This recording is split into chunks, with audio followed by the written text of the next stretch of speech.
We are dropping a link for our program in the chat. And I would love to tell you a little bit more about ourselves and our panelists.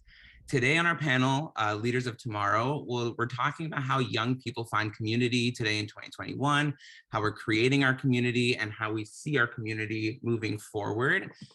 Today, we also want to recognize that it's Trans Day of Visibility. Today, we reflect on what visibility means for trans communities, and how we show support for our trans brothers and sisters and family members, and what it means to be in a trans and gender diverse community. We bring extra attention to the accomplishments of trans people everywhere by sharing experiences, celebrating identity, and strengthening our connections. Trans people are not always visible, and this is why this work is so important, to remind folks that what we are still fighting for, to have the same rights as everyone else. It's extremely meaningful and important this year, especially as in Texas, where transgender individuals and their loving families are enduring legislative attacks on gender affirming healthcare and access to school sports for trans youth. We are honored today to have the amazing Ocean NuRoots join us. Wave, Ocean. Hello. On our panel today to share his trans experience and learn from them. We must speak out against the hateful bills continuing to pop up in the States and across our nation. So today and every day, JQ stands with all trans people in our communities. Wherever you are, we see you and we support you, and we are here for you. I'd also like to introduce myself and tell you a little bit about how I got here. I've always been really interested in my heritage, in my culture, and in my tradition. In my own Jewish tradition, I learned that our sage Hillel, mentioned that we should not separate ourselves from the community. And not only that, we should actively be involved in our community. In 2019, that for me came to a real tension when I finally was able to admit to myself that I'm a member of the LGBTQ community. I am bisexual, and I really felt like I had to choose. Thank you. I really felt like I had to choose. And it's in that luckily that year, just a few months later, I had the honor and privilege to learn about JQ and the work that Aria and Amanda were doing here at JQ. And they both showcase that you're able to be Persian, to be Jewish, and queer at the same time. And since then, really, my whole life has changed. I'm very grateful to now be interning here for my graduate program at JQ and to continue this work. I found out that there's Persian Pride, a whole program developed to this. There's Persian Pride Month, which is this month, and today is the last day. So happy Persian Pride Month to you all. And I'm lucky to have mentors like Aria in my life. And I'd love to invite Aria right now to speak a little bit about Persian Pride and the community that he's built. Thank you, Aria, for joining us. Joseph, thank you so much. And hi, everyone. I will make the first statement of the evening being that the community that we've built and that everyone on this screen built together, including Anna and Asher and Eli and Donna and so many that have been a part of the movement that brings us to tonight. It's incredible to think that 5.5, 6 years ago, even before I joined JQ, the risk that this organization took by virtue of highlighting this subset of the community and offering programming to deliver education, support services, social programming, resources specifically for Iranian Jews and our allies, be they LGBTQ or otherwise, Jewish or otherwise. It was one of the first times something like that happened ever, as we understand it in history. Certainly in an American national context, ever, period. And I came to the organization at a time when Amanda was already there and working with JQ, and a former board member, Shervin Khorramian, who's now started his own great LGBTQ Iranian organization, Raha, were putting together the first of these panels, putting together the first of what we call Persian Pride Month, which is March and is always related to Nowruz and renewal and the spring equinox. And none of us, I mean, I'll speak for us at least, we could not have imagined the arc of growth that we would go on, the journey of like self-discovery, communal discovery, and just evolution that all of us would be on over the course of now more than the past 6 years. And it's a gift that I really do honor JQ with having brought to the world. We were employees of the organization, but this was the organization that chose to do the work, which is so special. I also just want to really applaud and acknowledge Yosef in your leadership, in stepping in. You know, they say that leadership is only as strong as your successor. It's like when you figure out who might come in and step up and step into power, if you leave leadership, that's when you understand the true power of it. And here Yosef is organizing us, and we're so grateful to you. Thanks everyone for being here tonight, and may we only see this work expand and grow and evolve to have that much greater impact in the weeks and months and years ahead. Amen. Happy Persian Pride Month, fam. Thank you. Thank you so much, Arya. Next, I'd like to introduce our Director of Events and Communication, Anna Goodman, to speak a little bit about JQ as a whole. Thank you. Hi, everyone. My name is Anna Goodman. My pronouns are she, her. I'm proud to be here again, and also was lucky enough to work with Arya and Amanda when they first started this initiative, and it's great to be here with Yosef. And I just want to piggyback what Arya said. You've been amazing, Yosef, to work with, and I'm so glad we got to do this together. Outside of Persian Pride work, JQ does a lot of other things. I'm just going to do a very quick summary of our work. Our Chief Executive Officer, Asher, is on here as well. Thanks for letting me take the stage, Asher, and share this. So JQ does three things, basically. We build community, we do educational events and programs, and we have support services. We connect others, we help others learn from our work, and we thrive. We help them thrive. Connect, learn, thrive. And it's been really great to see our LGBTQ Jewish community grow over the last 6 years I've been at JQ. And not only we do events, we do educational programming, and we have our support services, virtual support groups for Persian and Iranian Jews and allies, trans and non-binary members, community members, parents and youth, and as well as our JQ helpline, which I want to stress is, I'll put it in the chat. I can't type and talk at the same time, but that you can always call, email, or text for resources and support. So JQ is here for you, and I'd love to go on, but I'm going to stop and pass it to Donna at NuRoots, who NuRoots is a funder and a partner with JQ and our Persian work. So Donna, thank you for being here, and let me spotlight you. Give me 2 seconds. Give me the spotlight. Give me the spotlight. I'm spotlighting you, baby. Thank you, Anna. Thank you, Yosef. Thank you, Arya and Amanda and Asher and everyone. I'm really proud to be here representing the Jewish Federation and NuRoots. We're really one of JQ's biggest fans and biggest supporters, and it's just so beautiful and important to have spaces like these.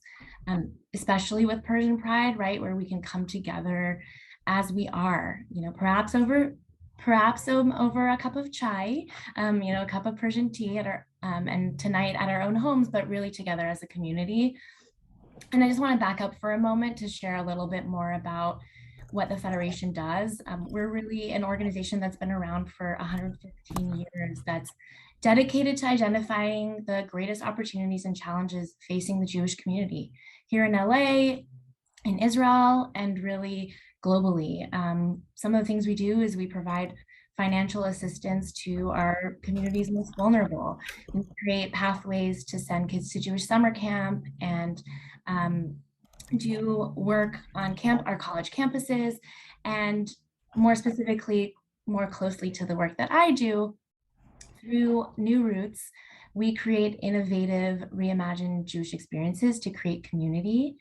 And specifically, the work that I do, focusing even more, is leading our Nazarene initiative, which is our programming that elevates the voices of the Persian Jewish community and really creates opportunities to honor, highlight our heritage with throughout the Jewish community at large, together in our diverse, beautiful Jewish community. I'm really proud that this is something that their federation created about 5 years ago. And since our launch, we've hosted over 50 community programs often co-created with community members just like you. These programs are, sharing the beauty of our and richness of Persian heritage, and we've reached thousands of community members so far, specifically young adults. I just want to also mention that I also serve as a community concierge. If you're looking for things in parallel to JQ, ways to get involved, really your voice. In ways where you can contribute your voice. We always need more representatives, right? As Persian Jews, as queer Jews, it's important that we have a seat at the table throughout our Jewish community at large. So I'm happy to help connect anyone who wants to be involved in other resources throughout our Jewish LA. Just want to point out, we have Passover coming up. If you're looking for a way to celebrate, we have Collective Escape, which is our weekend in the desert, the last weekend of Passover, and Yosef will be sending that out in the email after the program. And really, just what I want to say and what I want to end with is what we hope to create with the Jewish Federation, NuRoots, and the Nazarian Initiative is really a warm and welcoming place, much like JQ International creates, right? Our community is really, really lucky to have this place that feels like home with JQ, a place for people who identify as LGBTQ, who identify as allies. It's so important. And as an immigrant community, we need to have that space, that chodemoni, right? Like place where we can feel welcome and seen. And we're so lucky to have this Persian Pride. So just want to say thank you again for the great work that you're doing and for creating this important space. And also just want to say that I'm a resource as well for all of you if I can help in any way. So thanks so much for having me. And thank you, Donna. Thank you for joining us. Thank you. Thank you. Yes, claps all around. Thank you. And I really want to get into it now. I just want to say that this is a brave space and a safe space. And please feel free to drop any questions that you have in the chat. We have someone moderating the questions and collecting them that we'll answer at the end, time permitting. And thank you very much. And we'll get started on our first question. Your story. Hey everyone, so my name is Eli Chevalian, born and raised in Los Angeles. I'd like to start with this, kind of share my story, where I'm from, how I grew up. I grew up in like a traditional Persian Jewish household, very like spiritually connected, and went to public school in Los Angeles my entire life. When I was looking for colleges, I was going to do the classic like SMC, UCLA route that a lot of my cousins did before me, but decided to veer away from that. And I went to Yeshiva University in New York, where I studied psychology. I minored in Spanish and theater. About 2 years after I graduated college, I started really thinking about kind of who I am, where I came from, and doing a lot of introspective work. That's really when I kind of acknowledged to myself that I identify as queer. My pronouns are he and him, and I wasn't really sure what was ahead for me. I wasn't sure if my family was going to accept me. I wasn't sure if if I was going to get kicked out, if I would be able to have the classic Persian wedding that I grew up seeing for my cousins and my relatives. And it wasn't until a few years ago when I joined the LA Persian Jewish community, and I connected with Aria and got involved with JQ, where I was able to see a future for myself that was filled with everything that I could have imagined and more, where I was able to see people that were role modeling being their authentic selves, where I was able to gain the strength and the courage to be able to come out to my grandma and to my siblings and my cousins, and where I'm able to really just be myself. And so I decided to join this panel because I I don't think I would be where I am today if it wasn't for the representation and the people that came before me. I don't think I would have the courage or the motivation to be able to live my true authentic life if others didn't give me that little nudge reminding me that it's okay. And so I'm lucky that my family was supportive and caring and asked the right questions. I won't go through my whole coming out story, but to give you like an insight into how my parents reacted, so I identify as, when I first came out, I identified as bi, now I identify more as queer. And when I told my dad, he was like, well, like, if you were just gay, then that's just like, that's a part of who you are. That's the biology of it. But like, if you're bi, why don't you choose to be with a woman and make the rest of your life easy? And I'm like, Dad, I don't think you understand how profound that statement is. You know what I mean? I don't think you truly get the layers of your thinking and really how you are so many years ahead of so many other members of our community. And so I'm just really, really grateful for JQ, the work that it does. I've been able to volunteer for JQ. I've been able to do other programming for JQ in the Orthodox Jewish space. And I'm very grateful to be here with a bunch of other panelists that are phenomenal human beings. So thanks so much for having me. Thank you, Eli. Thank you for sharing. Hi, I'm Sophie Bahari. Eli's very well spoken. I'll try to follow that. So I am from Orange County, California. I'm currently in Indiana going to get my doctorate in audiology. So I mentioned to the panel earlier that I'm very jealous that I'm not enjoying Pride in California this year, but I'm happy to be a part of Persian Pride Month here, and Happy New Year to you as well. So I can get into, I guess, a little bit about my coming out story. I identify as lesbian, and I kind of have an untraditional coming out story where my father is Persian and my mom is American. So I grew up thinking more progressively than the traditional Persian family. My mom would always be very excited to meet gay men and compliment their outfits, and they would compliment her. So I had that exposure, and I never questioned my mother's views if she were to find out about my sexuality, but I was not sure about my father. And when I did come out to him, it was actually very touching and hilarious. He did not bat an eyelash, and he just said, you know, your grandma loved women too. You know, your mom and me, she loved women. She used to have Persian parties and they would dance naked. I'm like, oh, whoa, whoa, whoa. You know, so that was very reassuring. And he basically said, it's who you are, it's in your blood, and I accept you. And I cried, and I'm very, very lucky for that, for my family who's accepting. And that's part of the reason why I said yes to Yosef inviting me to speak on the panel today, is because I didn't grow up seeing, no one in our community really grew up seeing a queer family or queer people who are themselves and out. And we usually do have dramatic stories. And I kind of want to say that I think things are getting better, and I'm proof of that. And if we don't have that acceptance from our immediate family, we definitely can find that community and support from JQ and the queer community in general. So I'm very thankful, and I'm happy to meet more of you tonight. Thank you, Sophie. Hi, everyone. Thank you for having me. I am Ocean Delruz. My pronouns are he and they.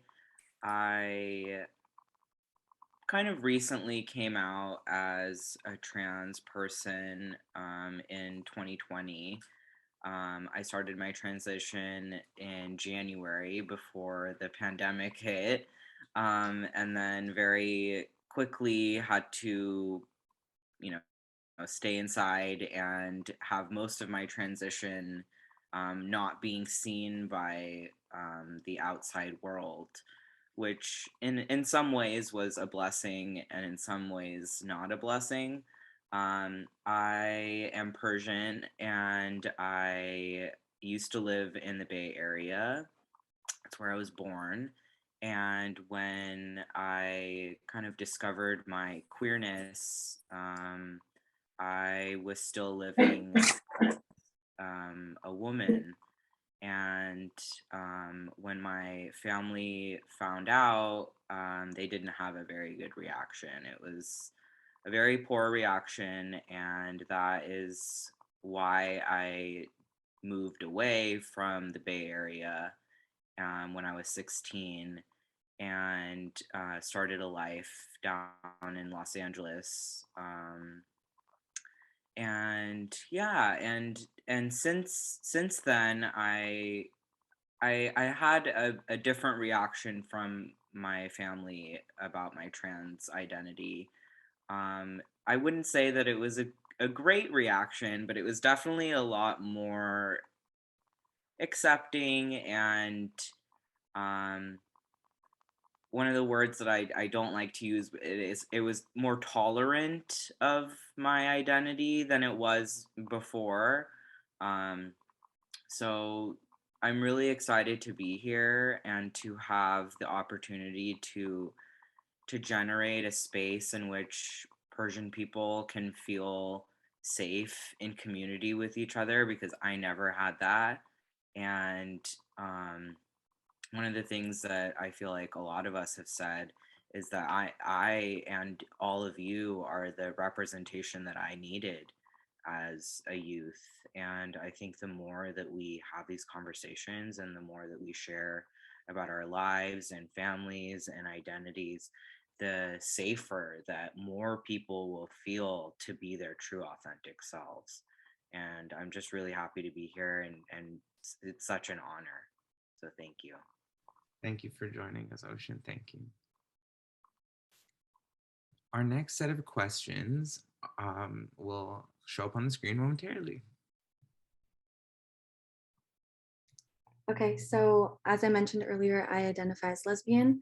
I did start by identifying as queer because I was still figuring everything out, as I'm sure everyone has that same story, more or less. And to me, a lesbian means confidence. It means self-expression and self-love. I know that we're in the time where gay women typically veer away from that term lesbian because it's either hypersexualized or it hasn't been very loved recently. And I like to introduce myself and say that I am a lesbian because I want to reclaim that. And I do feel that that represents who I am. And to me, the queer community means that there are people who have the same story as us. They share struggles, we share triumphs, and overall, it's exciting to make gay friends. And I don't know how to say this other than their queerness intertwines with like what makes them interesting and their hobbies. And it's just like, wow, I really like you as a person and you happen to be gay. Like we have so much in common and I don't have to over explain things to you and we can laugh at jokes and it's just easy and it's so beautiful. So I think queer is beautiful. Thank you. It's almost like it's not a coincidence, you know? That's what I'm saying. Yeah, I've thought about this question a lot personally about like what does queer mean to me. I use it. I've used it as like an umbrella term. I've used it as my own personal identity, and I think when I first came out, I identified as bi because I was like, yeah, I'm still attracted to women. So like, yeah, I'm bi, but like also I'm attracted to men. So there's that piece as well. And like it's 50-50. And bi for some reason to me had this like percentage attached to it. And so and that was just my personal connection to the term. And when I started thinking more like, well, how do I identify? Is it really this, that? Is it a mixture? And so queer is my way of identifying that I'm not heterosexual, but there is not a specific this much and that much. It's not this and it's outside the binary. You know what I mean? And so I definitely do identify as queer now, and it's given me the ability to embrace who I am and what's meaningful to me, while also being able to continue explore. Because like where I am today might be different than where I am 15 years from now, or 20 years from now, 30 years from now, right? The fluidity of it all. And so that's really been my experience with that term specifically. And I think about like the community that it builds, right? I'm building. I work as a college counselor at a high school, and I have this professional conference that I'm going to, and I'm talking about like queerness in college counseling, college and admission counseling, and I have someone that identifies as a lesbian on my panel, and I have someone that identifies as gay and trans, and you have all these different pieces, and it's it's a lot of people that just get each other on a very foundational level, that I can connect with someone and be like, I see you. I don't know your specific experience, your lived experiences, but I can get that on some level. And I think that's really special to me. So that's kind of what the word queer means to me. Thank you. I love both of your explanations about what you feel about certain words, because I feel like words can only get you so far, and the word queer has so many meanings, and like the word lesbian as well has so many meanings, and I feel like the more that we can kind of cater them to what we feel inside gets us closer to like the connection with each other. So I'm just really in awe of how beautifully you both said that. Queer for me, I do identify as queer. Queer for me really kind of gives homage to the richness of our community. There's so much history that is attached to the word queer and queer studies, and our queer ancestors. And queer for me personally encapsulates my sexuality and my gender identity as well. My transness is also queer too. And being queer is not necessarily just about sexuality and gender. I feel like the queering of knowledge and the queering of culture, and there's so much more to queerness than is just it like Eli said, it's like outside of the binary, and it gives you an opportunity to see the world and to see society in a different way that is so much more rich than just two options or just the options that we're given. And I think that with queerness there's so much evolution and change that is allowed, whereas certain binary terms only give you so much. I think that for me, that's really why I use the word queer. It's because it is attached to so much more than just something from the binary. Thank you. Thank you, Ocean. Our next question coming up is, if only something had been different.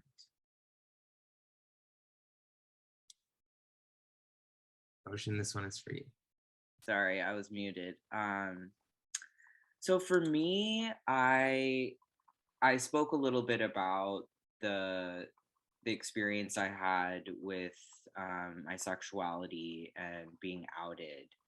I think that unfortunately there's a lot of lack of information and knowledge about queerness in our culture, in the Persian culture, and there is a lot of reactivity, and there's a lot of like, what is everyone gonna think, or like, how is this gonna reflect on me? And I think that that's really unfortunate, and oftentimes in my experience I've seen a lot of people kind of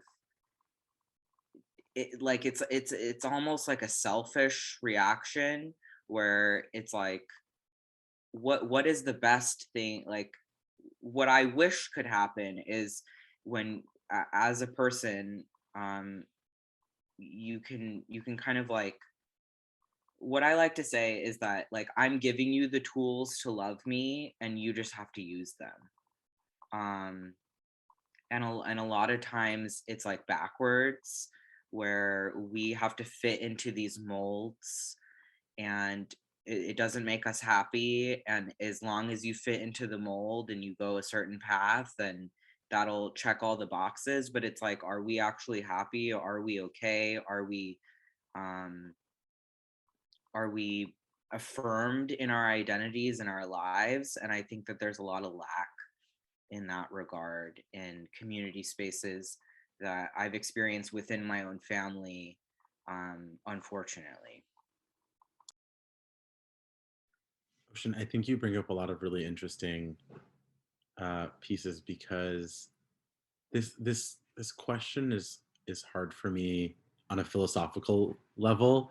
I think that like every bit of our lived experiences bring us to where we are, and help us like build up our armor and grow and push, and it's hard, because if I think of like what could have been different, if something like, if only if something had been different, what it would be. I just wish people approached with curiosity instead of judgment.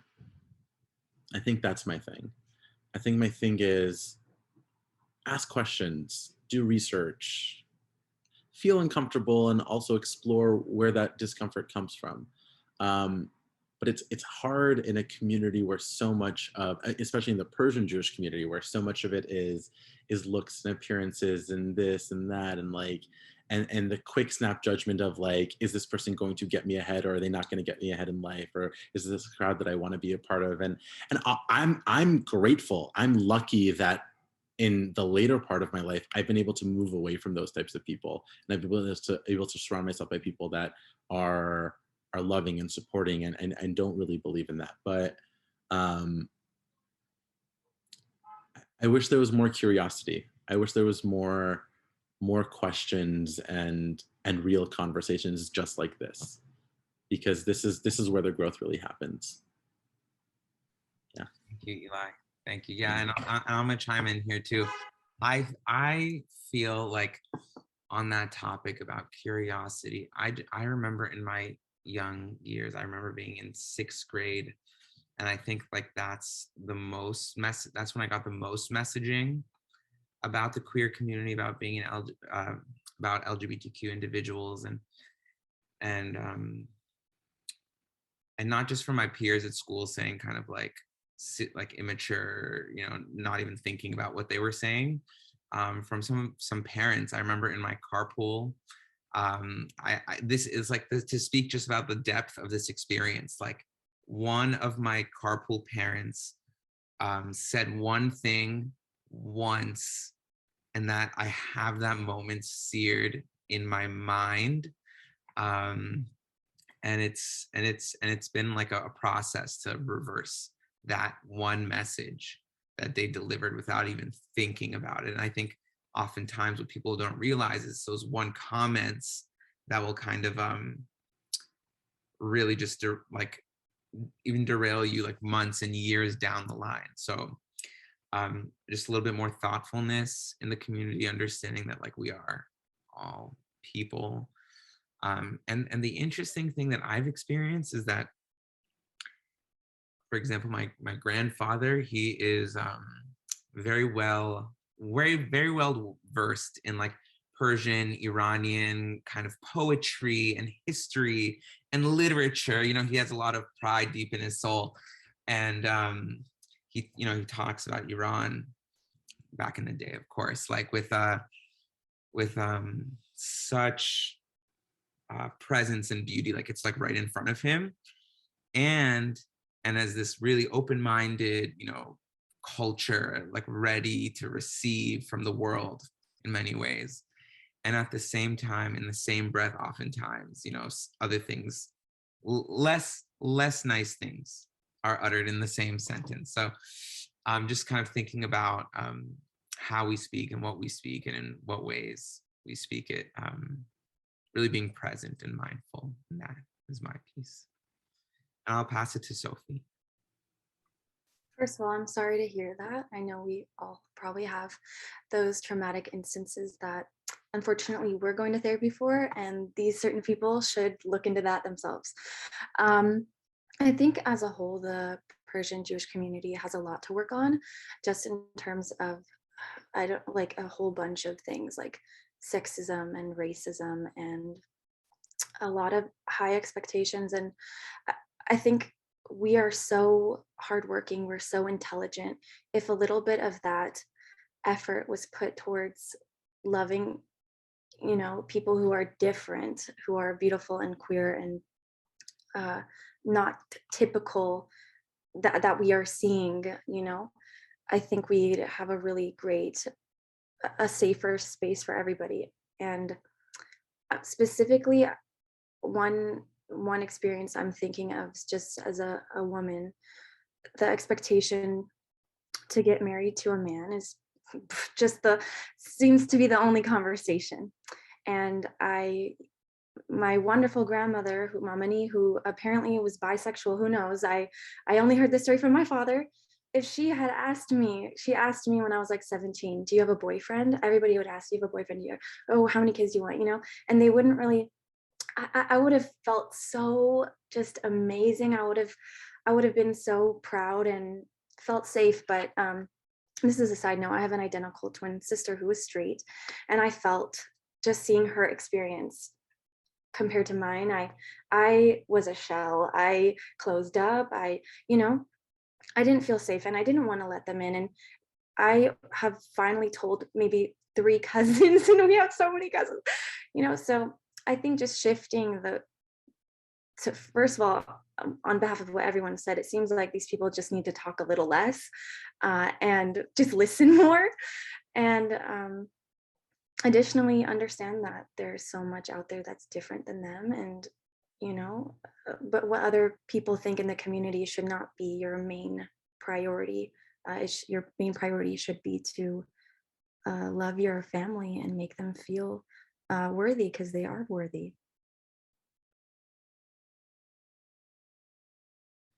Thank you. And our next question for Eli is about creating LGBTQ plus inclusivity. What shifts in your mind or changes must we make in the Persian Iranian community to increase inclusivity, and how do we enact change? And Eli, and then Ocean, please. Ooh, okay. So what shifts do we make and how do we enact change? I think my biggest response to this is that if there's a hole, or if there's a space that you see, fill it. There are people that want to support you. There are people that want to give you resources and tools, and they want to help you plan things. They want to help you with logistics. People want to help you. And if there's something that you want to change, do it. I am extremely, extremely grateful. When I first moved back to LA a bunch of years ago, I was a little bit more observant religiously.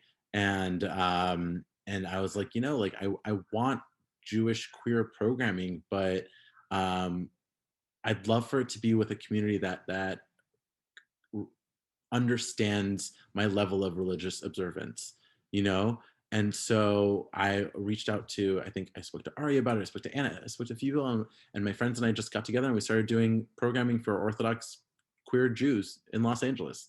And JQ was down, you know what I mean? They were all for it. And I was so lucky to be able to be a part of creating that space. And so I think that if there's anyone out there that sees a gap, know that there are people at their core that want to help you. And they want to support you, and you should run with it, and you should do it, and I think that's really, really important. And the enacting change, it just takes one step. It just takes one step in the right direction that can have a ripple that will impact the lives of so many people. Whether that's being more visible, or creating a program, or attending a program, or speaking on a panel, or whatever it might be. we're all at different parts of our journey, and that one step can make a huge difference down the line. So yeah. Thank you. Absolutely. I think that what Eli said is so right on. I try to do as much as I can on social media, and I found a lot of community that way through the pandemic, that I was just floored by. Like the amount of love that queer and trans people give each other on the internet is unparalleled. that I'm like, where is this in real life? Like, let's get these events going in real life. So I think that that's one thing that I have noticed, is that online spaces are lit. Like people are just giving each other love, and like commenting, and like people you don't even know like will be like, you're great, like you're so, and like will celebrate you. Like I've never been so celebrated in my life than people on the internet. Like it's just wild. And it's honestly like really surprising that people are like wanting to celebrate you too. Like I never really got that kind of celebration, and I was also really uncomfortable with myself for the longest time, till I started to look and feel like my true self, like when my mind and body started to align. It The compliments and like the love, people will be like, you're amazing, you're inspirational, and it's like, yes, like we should be celebrating each other like this in real time, in real space, and it's just amazing. So if you need any of that, you know, you can hit me up on Instagram. But what I'm trying to say is that like this can translate to real life. Like we can share space, and I know it's been unsafe for a very long time, but we can mask up and all get tested, and you know, we can really make it work. And what Eli was saying is, if you want something to happen, it can happen. Like I believe that anything is really possible that you can really put your energy towards. And you know, you can change people's lives by just giving some love and accepting love. And it's life changing, and it's affirmational, and it's beautiful, and you can really change someone's whole life with a positive affirmation. And just like Yosef was saying, that his whole life was changed just from a negative comment by someone from 6th grade, is you could really change someone's life with something sweet and nice. And I think that there's a lack of that in this world, unfortunately, especially for queer and trans and non-binary, and every letter in the abbreviation is feeling the pain right now. And the more love we can spread to each other, and it does make a ripple effect. And like it's like throwing a stone in a pond. It's like there's an effect that happens. So I think that's the best way, is to really like get into community with people, and to celebrate each other. On that note, I really just want to thank Ocean for joining us. Ocean and I met through social media, actually. And I'm very grateful to have social media to connect with you, to get to meet you. I even want to call Zoom a social media, perhaps. Here we all are connecting, you know, we're all tired of this, but yet here we are for a really meaningful purpose.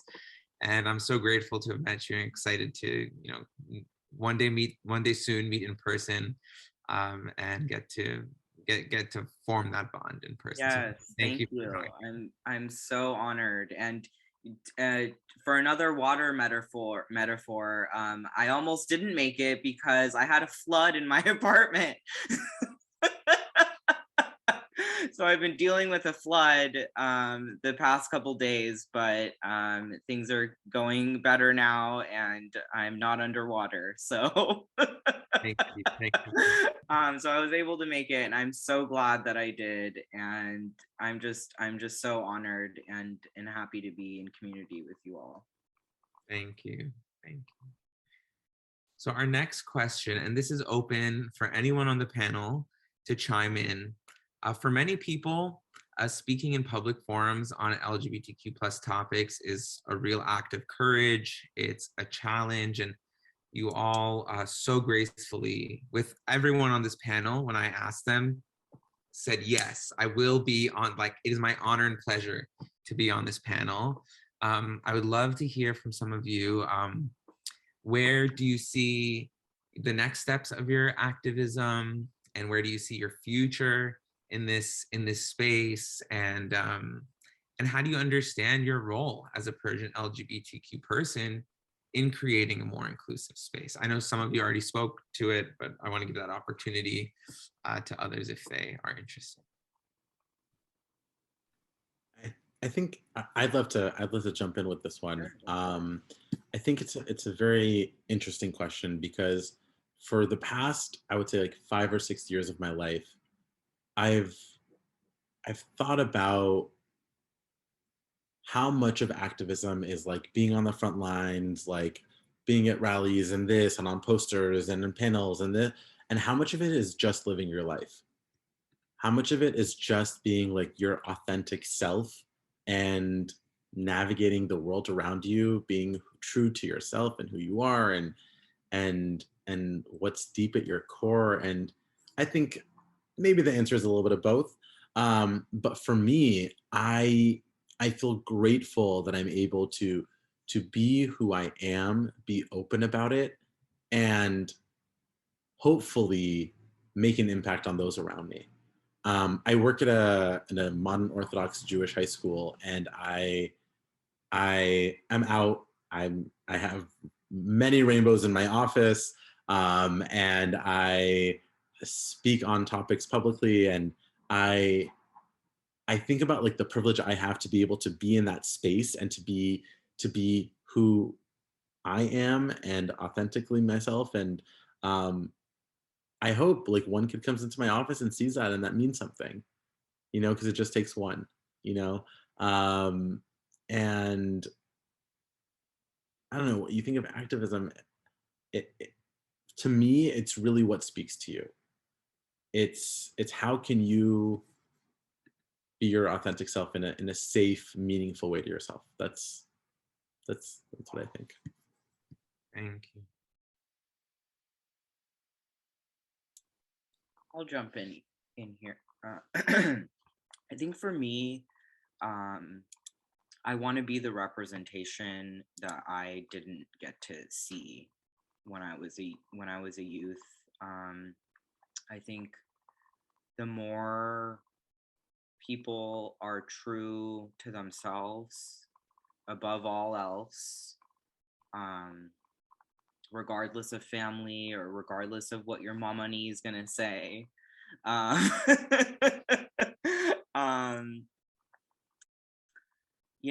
like we can be our true selves, and we can just live our lives.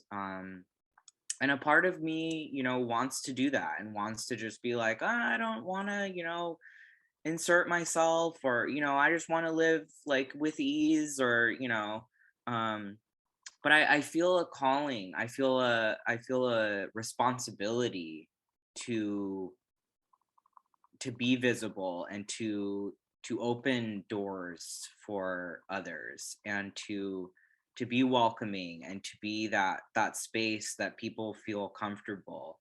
I think that's a huge part of my personal activism, is to really give others that opportunity to see me and be like, wow, I could do that too. Like, or I have this like deep seated notion about myself that I know is there, but I'm never going to say, or I'm never going to share that with somebody. Like, for me, when I saw other trans Persian people, I was blown away. I was like, wow, this is possible. Like these people can be, and they're not like shunned by society. Like these people are out and proud and thriving and living their lives, like it really gave me hope and gave me, you know, someone to look up to. And like I hope in life that someone, that I can be that for somebody else.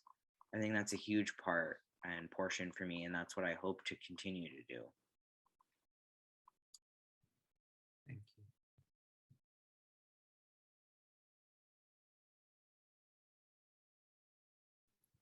We're going to be wrapping up in just a minute with a final question, and that is really what message do each one of us have for either those who are struggling right now, you know, finding their identity, those watching on Zoom, those who will see a recording of this in the future, to your own selves, maybe your past selves or your future selves, something you kind of want to, a topic you want to end on and leave this kind of like in the ether of the world.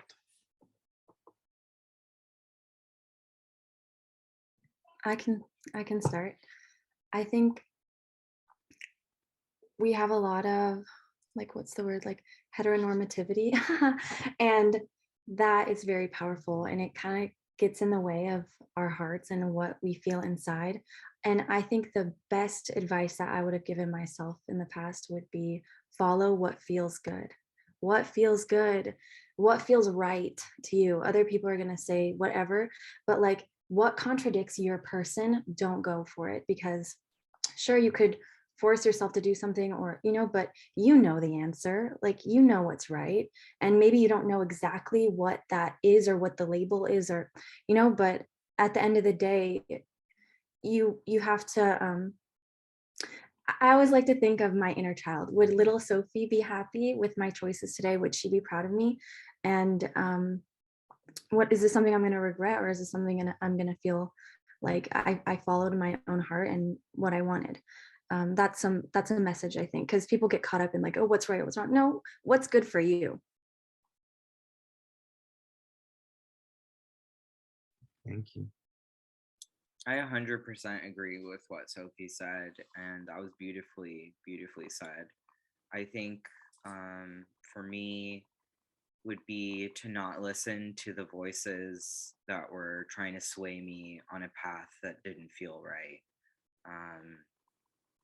And to really know that that internal voice is the truth, and that no matter what anyone else was trying to tell me or feed me, that that inner voice knows the truth and knows me more than anyone ever will.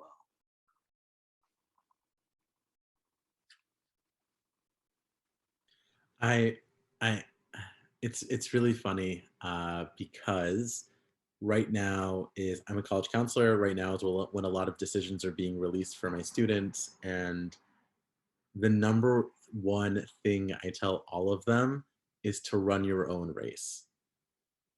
It's so easy. It's human instinct to want to compare, to want to look at someone else and be like, well, they did this and that was their outcome, and so why is my outcome different than theirs, and why do I look this way, and why do I act this way, and why is this what's meaningful to me? And it's so easy to want to put ourselves parallel to others and side by side, and what everyone else has said is living one's authentic life is to run their own race, and to do what's right for each and every one of you in the moment. I think I don't know who's going to listen to this, right? I don't know who's going to view this. I don't know where this recording is going to go. I don't know where it's going to be shared, and whose desk it's going to come across. But what I do know is that every single one of us have our own set of lived experiences, have our own memories, have our own comments and comments we've heard and situations we've been in, and no one knows us better than we know ourselves. And if we are doing things and saying things and acting certain ways for other people, then we're not living our own lives. And that's coming from, I'm privileged to be able to say that. You know what I mean? I'm privileged to be able to be out and to be able to say this on a Zoom and not know where this is going to go and be like, it's fine. I'll be okay. You know what I mean? When I first came out, every decision I made was, will my parents be okay with this? Is this going to impact my family? Is this like the classic, like, okay, like, we know you're out, but like, don't tell anyone else, like, don't do that. I'm so lucky to be here now. I'm so unbelievably grateful to just live my life and not have to check in with someone before I make a decision. And that comes with time, and that comes with maturity, and that comes with me growing into who I am today. So it takes time. Trust yourself and run your own race. Yeah. Thank you, Eli. Thank you for those beautiful words. And I'll chime in here as well.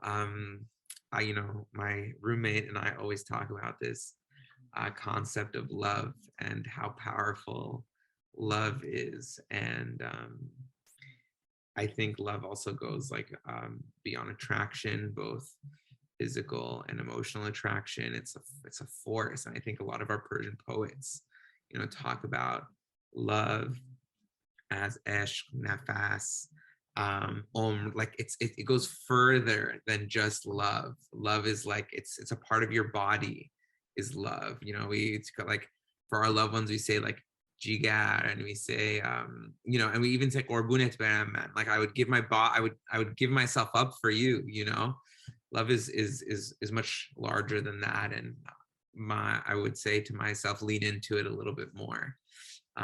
Let yourself lean into it a little bit more and see where it takes you.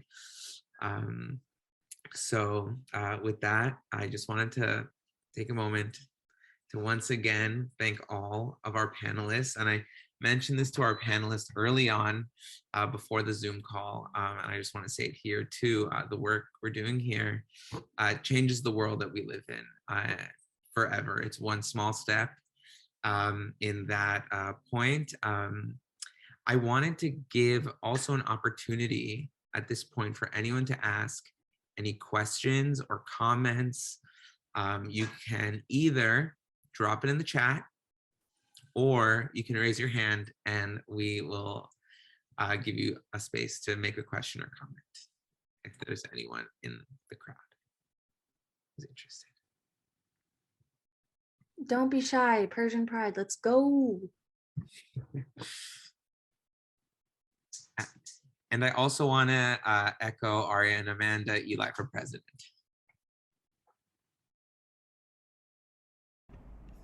I did receive a comment from Daniel. I don't know if you're still with us, Daniel, but did you want to say it out loud? Oh, there he is. Hi, I'm right here. How are you guys? Just wanted to say that you should always ask yourself when it comes to being a voice for someone else, that if not you, then who? And always kind of like think about it this way. If you want to see change, you have to be about the change. And only the actions that you take will get the results to have a different, brighter future ahead of us. And it takes us, not the person next to us or anyone else talking about it, just the person with the actions to get results. And you all keep up the amazing job, and you're all amazing. And thank you, Anna. Thank you, Daniel. If not me, who? And if not now, when? Sean, please. For vice president. Ally of the year. Ally of the millennium.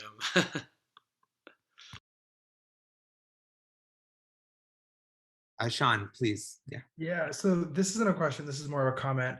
This is my first JQ event, and I really just enjoyed it and loved hearing from all the panelists, and all of you really articulated your journeys and experiences very well, and you were very vulnerable. And I know I greatly appreciate getting to hear from all of you. So thank you.